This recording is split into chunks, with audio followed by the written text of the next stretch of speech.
Com a palavra, o vereador Cadore.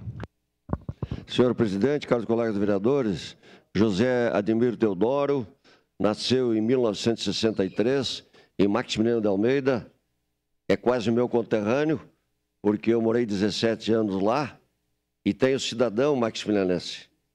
Eu recebi o título de cidadão maximilianense. Então conheço a família, ele é filho de agricultor do Juvelino Teodoro e da Erci Teodoro, é o primeiro de 6 irmãos, filho de agricultores. Depois buscou sua vida, andou em vários municípios do estado do Rio Grande do Sul e reside em Caxias há muito tempo.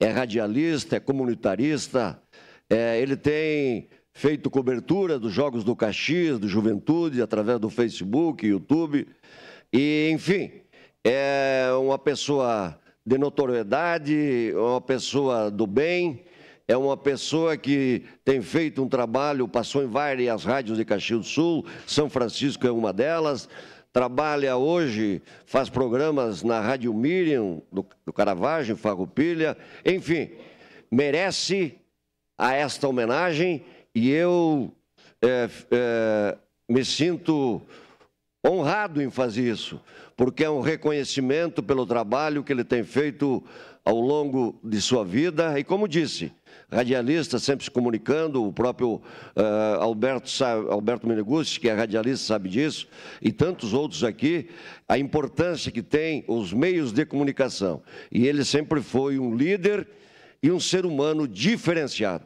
Então eu peço a todos os colegas que votem favorável a essa homenagem, que votem favorável a esse projeto, porque realmente estamos dando título de cidadão caxiense a mais um cidadão que veio morar em Caxias e deixou a sua marca, deixou o seu legado.